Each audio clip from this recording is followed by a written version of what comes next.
So sad. Sonny Hostin has regrets for actually asking Kamala a question and tanking her campaign.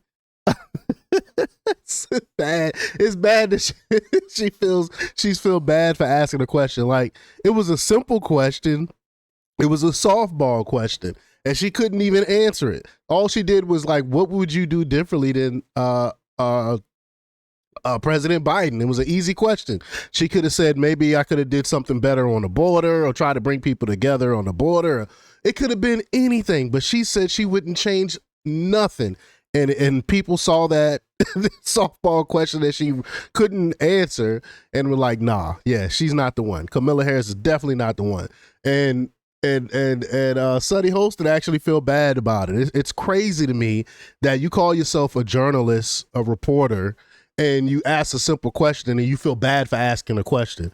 But we're going to talk about it. We're going to play some clips in here what Sonny Hostin has to say about it. But before we get started, go ahead and hit that like button. Share this out so we can get this information out there. Subscribe if you're not already a subscriber. And hit that alarm bell so you know when I'm putting out new stuff. Also, check out my link tree in the description. It has a link to my Patreon. That's where I talk about things that I can't talk about here. There's also a link to my Instagram and my X account, so follow me there as well. All right, so let's get into this news. Now, this comes from Red State, and they report that it was a moment that many feel ended Kamala Harris's presidential campaign, and it never would have happened to a qualified candidate. It went down in October 24 when The View's far-left contributor Sonny Hostin asked Harris what she would do differently from her addled boss, then President Joe Biden. Kamala basically answered not a darn thing. It was a softball question if there was ever one, and Harris swung and missed in one of the great political whiffs of the century. Now, Hostin has the sads that she had the temerity to ask what should have been a simple query. Speaking on the Behind the Table podcast posted Wednesday, the incendiary host said she feels, quote, terrible. Let's just get to the clip. Here we go. I guess I'll start with Sonny. Sonny ruined it. It's Sonny's fault she didn't win. Sonny, we can't ignore the fact that you may have single-handedly taken down the Democratic Party. For asking a question. Some would say democracy itself. With one question that you asked Vice President Harris about what she would do differently than President Biden. How President Do y'all Harris... remember that? Yeah. Hard to forget. Take me back to that moment and How hard did you think that question was going to be? Well, did you know instantly that Right. this was going to be meaningful the way she answered it? I knew it instantly when she answered it, which is why I asked a follow-up question. Is there one thing? You know, because I knew, I could see the soundbite. I remember that she tried to help her. She tried to help her after she was like, nah, I wouldn't change anything. She tried to help her out and was like, basically like, you sure? You might want to change that. You sure that you wouldn't change not a single thing? Like nothing? And they call themselves journalists. This is ridiculous. Knew what was going to happen, but Actually, I'll take that back. I don't know if Sonny Hostin actually calls herself a journalist, because she is on an opinion show.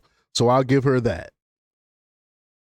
I thought it was a really fair question, and I thought it was a question that you would expect. It wasn't a gotcha question. By any No. It shouldn't have been a gotcha question. But I think we ask tough questions. That is something that you ask someone if you're running for school president. You're in middle school, like I was, and I ran for school president. I was middle school president, 8th grade. Shout out Berkeley Middle School. But that's like one of the first questions. That's one of the main questions you have to be prepared to answer. Like, why are you running, and what will you do differently? She could not answer what she would do differently. That's crazy to me. Like, I had that answer when I was in 8th grade. Because I think our viewers want to hear those answers, Yes. right? And Barbara Walters asked tough questions, and so I just felt that that's something that she needed to do, differentiate. But it wasn't a tough question. That's the whole thing. That's the thing about it. It wasn't a tough question. She was stymied. She was stumped by a softball question. She couldn't name one thing that she would have done differently than Joe Biden. I mean, it's not that hard considering the terrible, terrible decisions that was made by that administration. You could pick one thing and be like, okay, maybe I wouldn't have done this.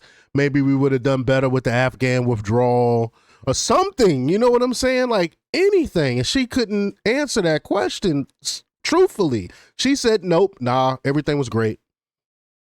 What a Harris administration would look like as opposed to a Biden administration. And she didn't have the answer that I expected. I expected her answer to be something like, we have won. We have this win, this win, this win, this win. We've been more successful than any other administration in decades. And so I intend to build on those wins. But of course, I'm going to be different because I'm a woman of color. I'm a child of immigrants. I'm a lawyer. I'm going to do things differently through my life experience. But I mean, doesn't that sound like a good answer? Like, right. It's a lot better. And then I didn't get a lot better.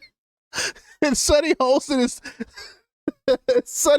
is not even really in politics, and she can articulate a better answer than Kamala Harris. And now Jake Tapper wrote it in his book? It's honestly in every 2024 recap book is kind of the moment. But it speaks terrible. No, it speaks to how you are in the history books. Speaks the to how important relevance of the this view. show is, Yeah. though. It is where presidential candidates come and make their way, or they fail and don't meet the moment. Yeah. I don't Thanks really. for bringing that up, Brian. No problem. Here's another question. She said, I feel terrible. Honestly, it's not Sunny Hostin's fault. It was an easy, legitimate question. Do you guys believe that really did change the election? I don't think so. I don't think it was I think it It was. didn't help. Right? No. I think It didn't help. it played a role. Yeah. They put so much, the Trump campaign put so much ad money behind that specific clip. And what they were trying to do is tie her to Biden's unfavorabilities. But more than that, just simply the right track, wrong track of the election. Yeah. So even people who might be kind of neutral on Biden, it was something like 67% of the country felt like the country was going the wrong way. So they used it to say, well, she's not going to do anything different. Yeah. It wasn't any one thing, but they really were able to use it. It was not only separating her, didn't separate her from Biden, it also was fueling the narrative like she doesn't know what she's doing. Like, what does she stand for? She doesn't think it, and it just like gave them the commercial. Thanks, Sarah. No, but Joy. So over the past 28 years, you've sat down with everyone from President Obama, all these political figures, Vice President Harris, like we said, President Biden, and of course everyone remembers Carter. Your season 2 interview with Lincoln. That was meaningful. Why do you think these important political figures consistently want to be on the show? Because we can show them the way they are in real life, the way they really are. I mean, I've met Hillary Clinton many times. Right. She's different when she's running for office and she's all scared. Yeah. Nobody trying to hear the rest of that. But here's the moment that arguably saved America and the world from a Kamala Harris presidency. Here we go. Well, if anything, would you have done something differently than President Biden during the past 4 years? Look at her face. There is not a thing that comes to mind in terms of, and I've been a part of most of the decisions that have had impact. Yeah. Listen, I plan on having a Republican in my cabinet. I got a list. Yes, right. You asked me what's the difference between Joe Biden and me. Well, that will be one of the differences. I'm going to have a Republican in my cabinet because I don't feel burdened by letting pride get in the way of a good idea. Yeah. Right. Wow. Yeah. Well, Trump has Republicans in Democrats in his administration as well. But Democrat strategist James Carville has gone on record as saying that the moment likely stuck a fork in the dreams of Democrats. Remember this clip? Let's play this as well. I told Adam DeGurney, we didn't even get a chance to kick the tires. We just said, you're buying the car and you have no choice. And of course, we bought the car. And I think if this campaign is reducible to one moment, we're in a 65% wrong track country. The country wants something different. And she's asked, is so often the case in a friendly audience on The View, how would you be different than Biden? It's the one question that you exist to answer. Right. All right? That is it. That's the money question. That's the one you want. That's the one that everybody wants to know the answer to. And you freeze. Mm-hmm. You literally freeze and say, well, I can't think of anything.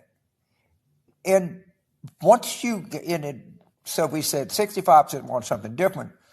We are just not going to give in to them, but maybe the odiousness of Trump combined with the Dobbs decision, we can overcome it. Well, we didn't overcome it. But when we go back and history unearths this, it's going to be right there on The View. And I think her name was Sunny Hostin, Houston, or whatever, asked the question. And that's the most devastating answer you could imagine. Absolutely. And that one there was spliced from what she answered earlier when she first asked the question later when she said she would have Republicans. That was later on in the show. I don't know if y'all caught that. But the most amazing thing to me isn't that Kamala Harris couldn't adequately answer a softball question. We knew she was not competent and was prone to responding to the most basic queries with incomprehensible word salads. It's that Hostin feels, quote, terrible about asking it in the first place. Such are the depths in which our mainstream media has sunk that a professional pundit doesn't have regret about trying to push an incompetent candidate on the country. No, her real regret is that Kamala Harris was exposed. Appalling, but hardly surprising, right? Right. But y'all let me know what y'all think about this. How do you feel about Sunny Hostin feeling terrible about asking a softball question? Leave y'all comments down below. Like, share, and subscribe, and check out jjthepsychotherapist.com for the latest in news. Until next time, peace.